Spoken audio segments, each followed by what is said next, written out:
to be with you. And there we go. Hello again. A doubly hello. A doubly hello. From mist to no mist. Trust everybody as well. First things first, please like and subscribe, and of course share this video. But welcome to Mahala Monday. Great to have you here with us on this Monday evening. My name is Dugald. As always, she's here. She needs very little introduction. The only person that moves faster than sound. Is that so, Dugald? Wow. Rhoda. Welcome, Dugald. Thank you. Move faster than sound. Do I? Oh, yeah. Okay. Somebody actually asked me that one day. I went to self-defense class and he asked me, geez, why are you moving so swiftly? Yeah, you're see? Good, you know. You're so, yeah, probably. Bang, and there's I'm Rhoda. telling you. Welcome, everybody. Welcome, welcome, welcome. Good to see you as usual, Dugald, and looking forward to today's show. And you know what, guys? Make sure you got your glass of wine, either your coffee or your tea or your plate of food in front of you, and enjoy the show with us. That's exactly what we do here at Mahala Monday. We talk to people really making a positive difference, of course, to the world we find ourselves in, and positive contributions. And that is really what life is about, you know, is always to find something in a much better place and a much more optimistic place than we do find it. And of course, we've been talking to some fascinating guests over the while, people really pushing the envelope in getting involved with not just the environment, but the world around us, but also having quite a jaw doing it. Oh, most definitely. And today's guest especially, an interesting person of note. I mean, I sat there just listening to her before we started the show, and I'm telling you, an amazing human being. Definitely. Take my hat off to her. So we're looking quite forward to talking to our guest. Now, of course, as you know, it's an interactive show. So if you've got questions or comments, definitely send those through to us. As easy as that. We look forward to all your questions and comments. But you might ask yourself, who is the guest tonight on Mahala Monday? Well, before we do anything else, we've got a little sneak peek for you about our guest this evening. So watch this quickly. Deshun Deysel is a high-altitude mountaineer and business coach who spent 15 years researching the links between coaching and managing performance. The result? The Peak Performance Toolkit Coaching System, a digital platform addressing the global trend of moving from annual performance reviews to continuous feedback and coaching. Deshun provides a unique perspective into the high-risk, high-reward of the world of mountaineering and its practical application in driving high performance. So there you have it. You just saw a little clip there by Deshun Deysel. Of course, she is our guest this evening. Everything from a person who does strategy, of course, speaks at different events across the board. And of course, really when it comes to just knuckling down, but also somebody with a very keen interest in mountaineering. So joining us, she's in Plet this evening. She goes all over the place. She got back to Plet, and thank you very much for making time to join us. Deshun Deysel, good evening. Welcome to Mahala Monday. How are you? Greetings, everyone. Thank you for having me on Mahala Monday. It's really a pleasure for me to be here. Ah, fantastic. Lovely. And it's so great having you here. We know you are exceptionally busy. Love the video we just could play there about you, of course, because there's quite a bit about you. But then, of course, you involved in so many things. And also one aspect that we're definitely going to be talking about, and we'll talk about this in some depth, is obviously the whole mountaineering thing. But quickly, just from a professional side as well, just to bring that in there as well. I mean, of course, you do coaching, business coaching, when it comes to forming strategy. That is another part that you do. Yeah, absolutely. I help. My main passion is fast-growing startups and NGOs, but I also work in corporate spaces where I actually use the story of how you climb Everest to help my clients work out their strategy. Ah, Lovely, okay. lovely. So that's brilliant, and you've been everywhere. Now let's get straight into it here, because I mean every story starts somewhere. Now mountaineering obviously is a big part of your life. It is a big part of your everyday. Where did this adventurous mountaineering hunger, where did this all originate from? How did this all start? It's so funny. I was actually born in Kariga, Okay. in Uitenhage. And my grandmother was the one who got my interest in climbing started, because when I was growing up, we spent a lot of time, a lot of us spent a lot of time with our grandparents. And so she had the story of Queen Elizabeth becoming a young queen and how that sort of converged with when Edmund Hillary got to the summit of Mount Everest in 1953. And I immediately grabbed onto the Everest part, not on the Queen Elizabeth part. So yeah, I've always been a curious person, and I wanted to know about this thing called Everest. And as a young child growing up in the 70s, you know, there wasn't a lot that one could aspire to. And I fed my interest in climbing through Tintin comics and National Geographic documentaries and watching a lot of Heidi. Oh, you're really giving our age away there. Tintin. My goodness, Heidi. Yo. Yeah. No, so that obviously sort of kind of seasoned that sort of thing. But let me ask you this: what was the first mountain that you ever conquered? So when it comes to climbing expeditions, you know, the kind of mountaineering I do is high altitude. So it's usually mountains that are over 4,000 meters tall. Sure. So from that perspective, it's not Drakensberg, it's not Table Mountain, even though I've done those many times. So from a high altitude perspective, the first mountain I tackled was Mount Meru in Tanzania, and it's 30 years ago. Wow. Sure. So that was great. Now, obviously, this is not just like anything in life. We see there a picture of you and 3 other mountaineers, or friends, or with you. Where is that taken? So that picture was actually taken when the first time I climbed in Russia, Okay. in the Russian Caucasus. So that was in 2002. I tried to get up to the top of that mountain. But in fact, this picture is taken in good weather, and it was taken after we came back down the mountain. We were hammered by some serious weather. So we had to turn back, as often happens in the mountains. And so that was on our way down. But then I went back to Mount Elbrus in Russia 5 years later and managed to get to the summit. Oh, There so we go. and that one, where's that? Yeah, so that's 5 years later when I got to the 5 years? summit. Oh, Is that the lovely. 5 years later? The achievement. And now, what is the Yeah. altitude there for Mount Everest? This mountain is about 5,000, I must get it right now, 5,100, I think, and 22 meters above sea level. It's easy to figure it out if you Google, but Okay. it's a 5,000 plus mountain. So, sorry, Rhoda. Go for How it. long does it take from the first little step to doing that? I'm here. What are we looking at?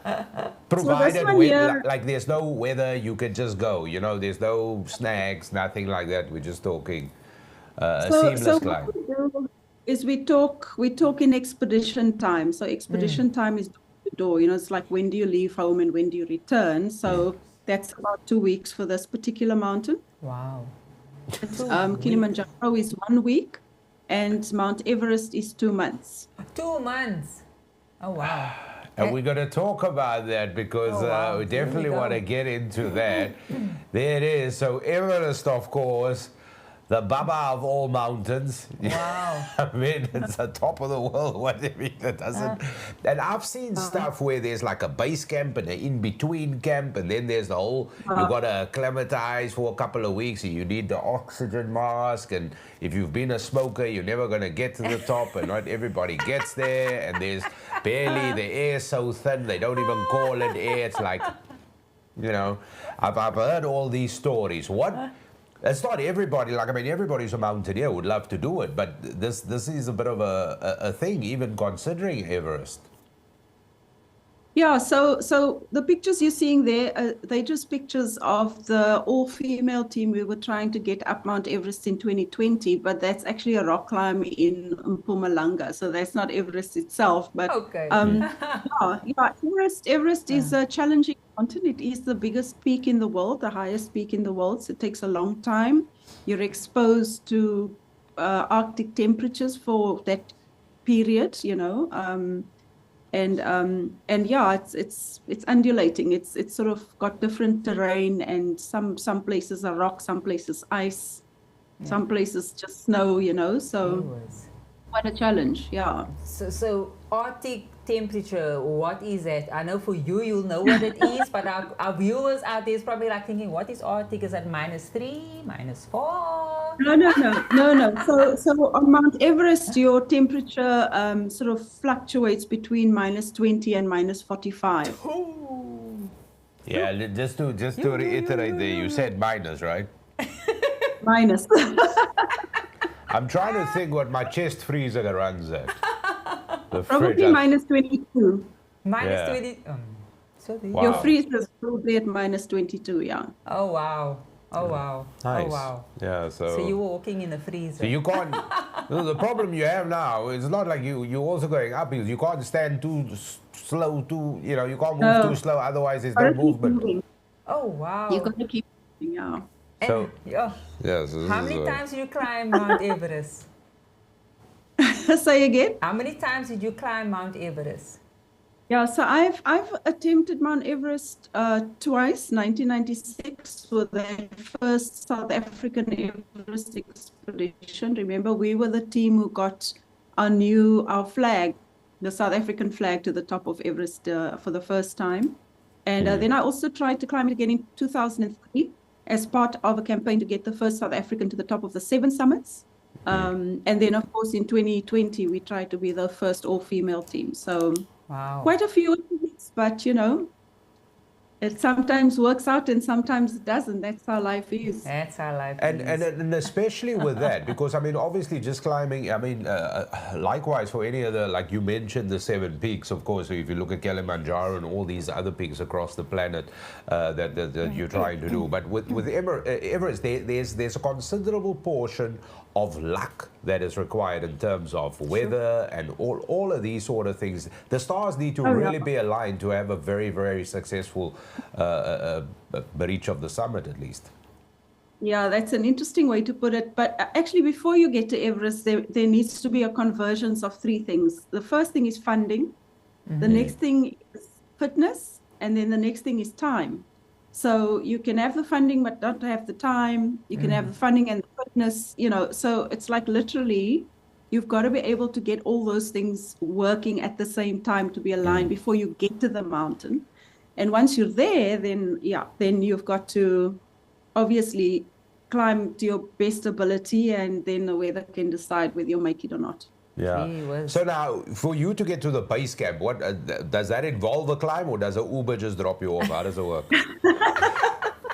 No, Everest Base Camp is twice as much as Kilimanjaro. I mean, you're at high altitude for longer than you would be to get to the top of Kilimanjaro. So to get to the bottom of Base Camp Everest is 12 days, more or less.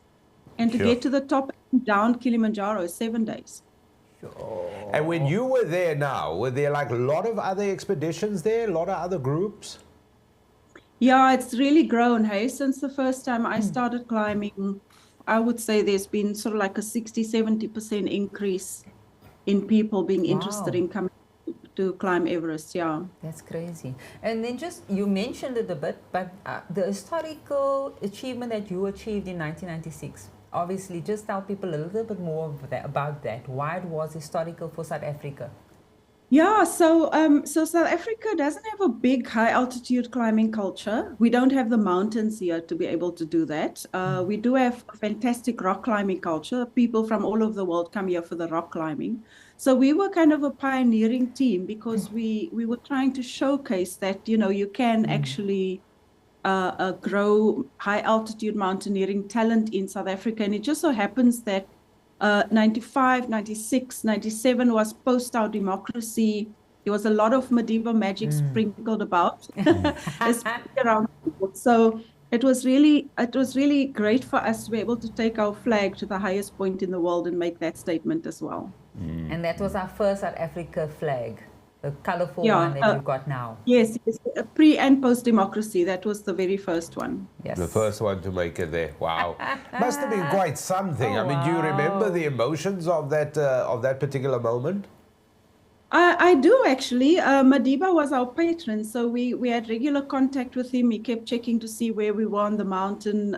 We had a personal phone call from him, and it was all quite magical, to be honest. Quite Jeez. magical. Yeah. Yeah, what a Definitely. moment.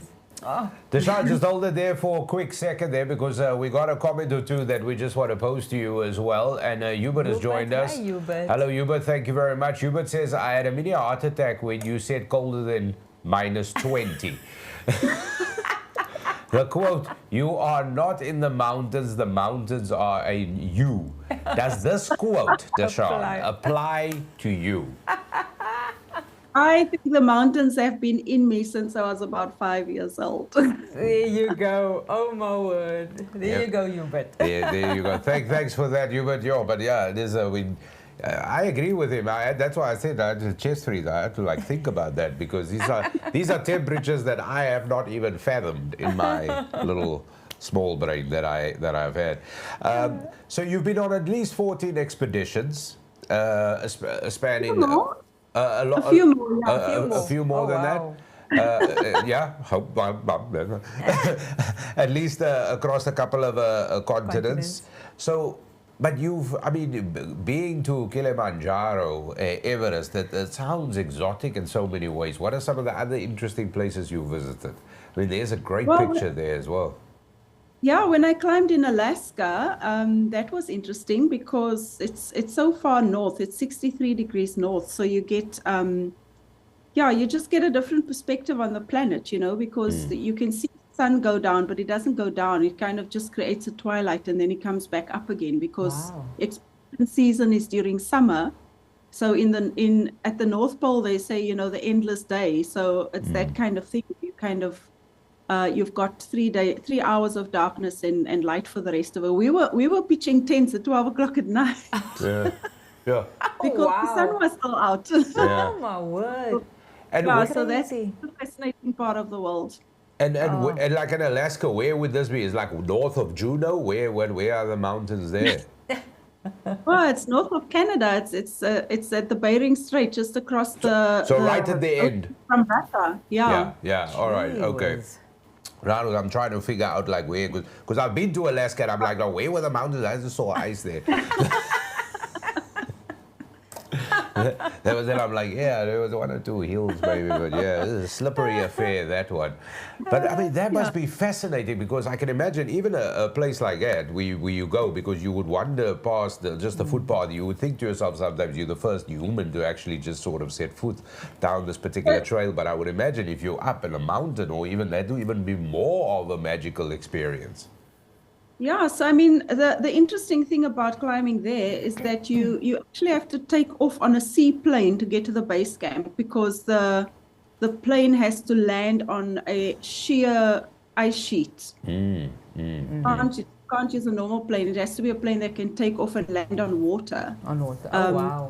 You've got those kind of dynamics that come into expeditioning. Yeah, sure. And also, there are no porters and Sherpas, so you have to carry everything yourself. So I had a 48-kilogram load that I need to take up the mountain for 21 days. Next time you need a little hand, I can suggest people to help. You will volunteer. I can send a little Sherpa, by all means, for a little help. So Deshun, you're an extremely adventurous person. I mean, we had some chats to you before this time. So I just wanted to touch on some of the other adventures you're on at this point, because one of them was the swimming. So tell us a little bit about your swimming. So I've always been a swimmer. In fact, swimming was my first love in sport. When I was growing up in Nickay, we had an Olympic-sized pool very near my house. So, I mean, all the kids in the community just used to hang out at the pool, because there was very little else to do. There was rugby and swimming in our community. And so the swimming was just a thing that I fell in love with a long time ago, and always had the kind of dream to swim for South Africa, but never happened because, of our history. And eventually, so I swim regularly. It's my preferred exercise. But when open water swimming, and since I was about 16, I thought, one day I'm going to do the Midmar Mile. And then in my 40s, I started open water swimming, and I've been to the Mahala a couple of times, swam a couple of lagoons and dams and things like that. Lovely, And you lovely. enjoy that quite a bit. I do. It's quite a departure from seeing a black line and going up and down like this. Yeah. But it's a different kind of challenge, because there's nothing to guide you. So you've got to train differently. You've got your technique is different to see that you're going in a straight line. Yeah. Oh, wow. Yeah. Fun. 100%. And obviously you're an avid cyclist as well. I wouldn't say avid. I hop on a bike from time to time. Don't downplay it. Don't downplay it. Don't downplay it. You've done more than just go around the block. Exactly. Yeah, I have, yeah. So I've been in. So I love the idea of sport bringing change to people's lives because it's definitely changed my life. So I'm involved in the Laurier Sport for Good Foundation. I'm the deputy chairperson of the foundation, and so the things that we do through sport, we try to exemplify as well. So every year, Laurier is one of the beneficiaries for the Cape Cycle Tour, and so we go represent there. So I hop on a bike and I cycle for Laurier. Yeah. Lovely. Yeah. So, And of course, like Laurier do amazing things for sports, so you do that as well. But we also want to talk to you about, because you the CEO of Go Peak International, right? What is that all about? So because of my love for mountains, I've obviously, after climbing all over the world, being part of teams, sometimes I'm the leader, sometimes I follow. There are lots of dynamics, team dynamics that come through, lots of different types of challenges, on a team level, on an individual level. So over the years, working with corporates, working with big business, I started to see certain trends in the things they complain about. So then I worked on some IP that could help my clients, basically. Oh, and one of that IP is Tackling the Summit. It's registered, trademarked, and it really just, it takes them up the mountain, and it helps them to break the mountain up into pieces so that they can build their strategy around it. So if a company has like a 3-year strategy, we build the strategy around the mountain. If they've got a 5-year, even a 1 year. But the idea is you create a timeline, then you talk about how that would work on the mountain and superimpose it over what happens in their team. So that's been fun work. I helped Mercedes-Benz to some degree in their HR team to align themselves to a digital strategy to plug into their global strategy for 3 years. So then it's very rewarding work because you can see how teams come into alignment and how they knock their goals, and so that's very good. And then I also discovered how the leadership patterns on mountains are no different to how people lead in business, in sports teams. There are certain things that are similar, and so I've built, once again, registered, trademarked it. It's called Imprints in the Snow, and that's also in the book that I've referenced to you guys. But it's around the idea that it's not just about leadership, it's also about followers, because the quality of your followers can give you the quality of your leadership effectiveness. So it's like, what kind of followers do I have around me? Not all of them are just waiting for instruction. Some followers are actually very good at making your work better as a leader, making you shine. But not all followers like that, and so I've kind of theorized around these 4 types of followers that you can get in mountains and in business. So that's proper theory where you do assessments and you go through a bit of a workshop and you kind of figure it out. And then I also created and trademarked a program called the Peak Performance Toolkit, which is around performance management. But as you can see, a lot of my stuff has the mountain linked to it. Yes, exactly. So that's what I offer in the marketplace. Lovely. Oh, yeah. No, it's fine. I actually wanted to, I know we spoke about it earlier. There was something you mentioned to us earlier, because I wanted to touch on your running as well. The running zebras. Who is this? I don't know. I mean, I'm very much for women empowerment, and this stuck with me when we spoke earlier, and I just wanted to talk a little bit about that as well. So I've never really been, as much as I love sport, I've never really been a big runner. So if I train for something, I would go into the swimming pool for my cardio. But this one year, a good friend of mine called me up Her name is Ilana Meyer. She's a silver medalist, Olympic legend in South Africa. Called me up and she said, how would you like to come and help us raise funds? And I said, geez, man, I don't run. She first pitched marathon to me and I said, I'm definitely not going to run the marathon. And she said, okay, but there's this 10K race you can train for.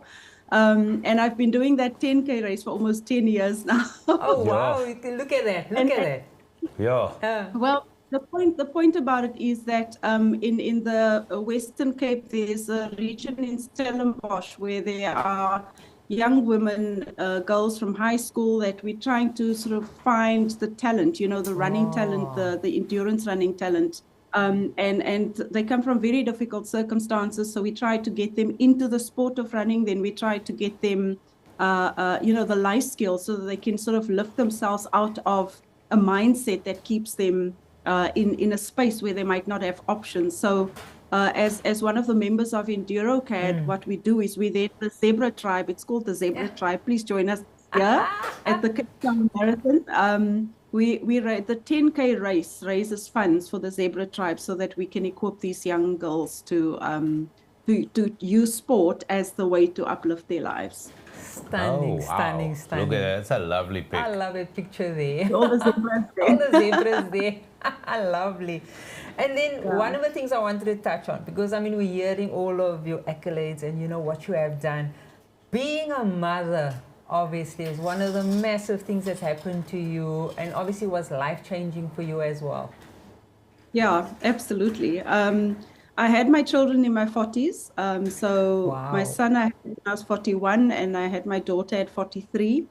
And they both are just incredible kids. They're also quite sporty. They've both got records in swimming, running at school and so on. I just love them to bits. They've changed my life in a very, very meaningful way.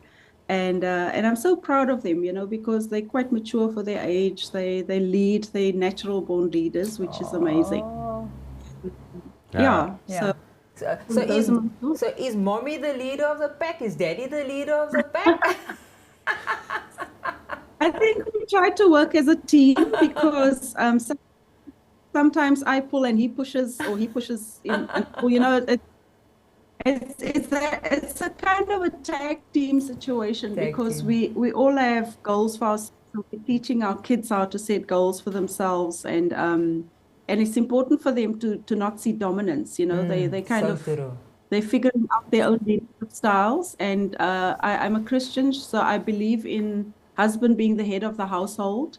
But I obviously also have strengths that he can rely on. And so he's got strengths I can rely on. In that sense, we work as a team. Exactly. Is that the family there?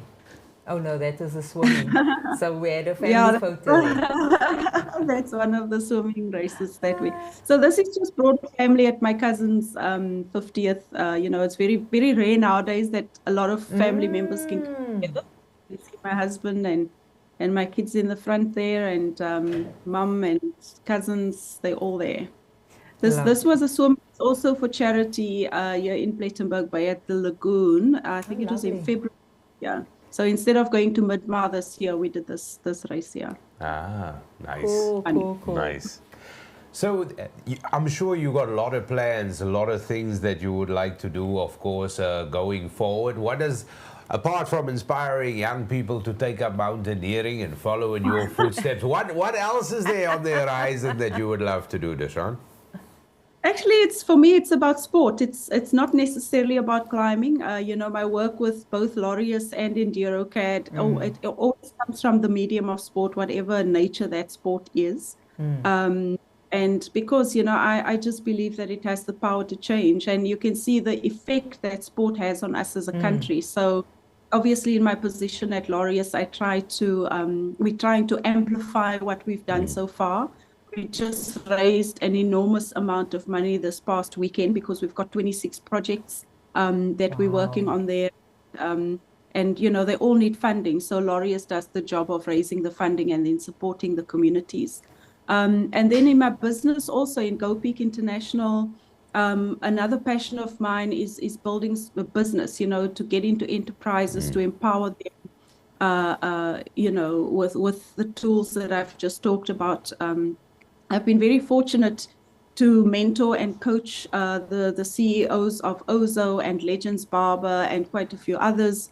So it's been like amazing to see the role that my work can play in fostering startups and enterprises. So Go Peak International really is in that space of enterprise and supplier development. And we want to partner with as many corporates as possible to help us make that happen. But of course, you know, a couple of more books, a couple of more mountains, a couple of more rivers to swim, a few more bicycles to get onto. Oh, he's such inspiration. And you know what? I've got to ask you, because I mean, obviously, we live in a country with unique prospects, and there's so many amazing prospects, great opportunity.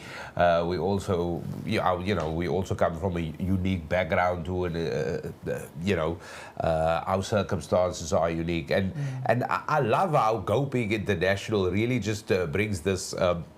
The whole metaphor of the mountain, trying to cover that, and of course that is what you do, and you bring your personal experience as a mountaineer into it. So with that being said, what advice is there that you will give to young people when it comes to conquering mountains? I think you first have to conquer your own mountain, which is yourself. You know, we have to overcome some of our thinking. A lot of the time, especially you come from our communities, people just don't think it's opportunity. So that's the first thing you need to alter, is whether you actually believe opportunity exists or not. Because if you don't believe it exists, you're not going to see it. If you do believe it exists, you're going to seek it out.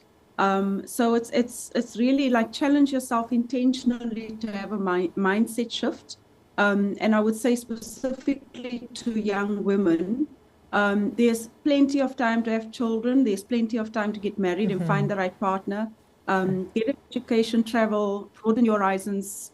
It's the best investment you can make in yourself. And, you know, I was 39 when I got married.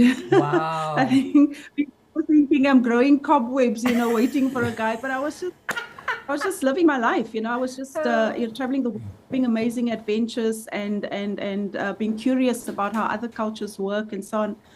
There's plenty of time, you know. God has a plan for everybody. So that whole thing of trying to rush into being mom, and I'm not saying it's wrong. If you're 22 and that's the thing that you need with your life, it's fine. But plenty of time for it is what I'm saying, you know. So I just pray that everyone has the opportunity to kind of at least see another province, if not another country, if you know what I mean. So true.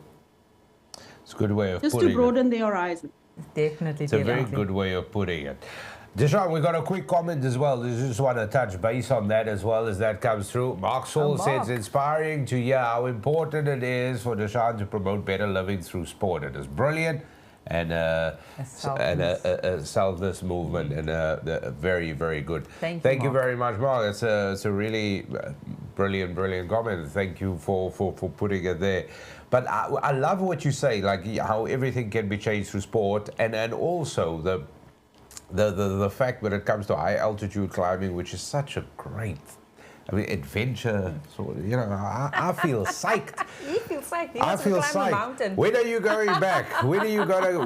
Which mountain is next? Which big physical peak?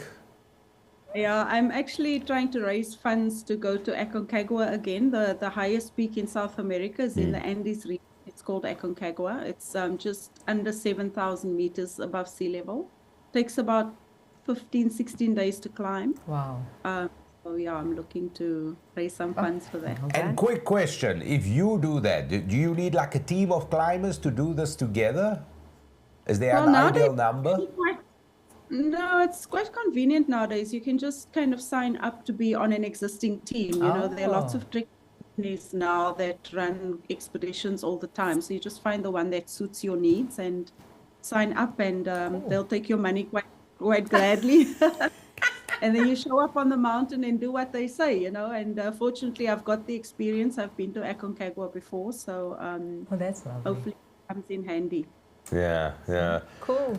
We wish you all the best. All the best, we wish you definitely. absolutely all the best. But most importantly, thank you for making time and just chatting to us. And also, it's just wonderful for us to meet somebody who's achieved the amazing things and conquered the amazing feats that you've had, and of course continue to inspire community and everybody around you. I can definitely tell you that we all applaud you, and we really, it's just fascinating. And thank you so much for doing it, because it's people like you that makes everybody else want to reach heights as well, and it's brilliant. Thank you. And you know, it's to the glory of God, because when I was raised in Uitenhage in the 70s, there was not a chance. I mean, I couldn't imagine the life that I have now.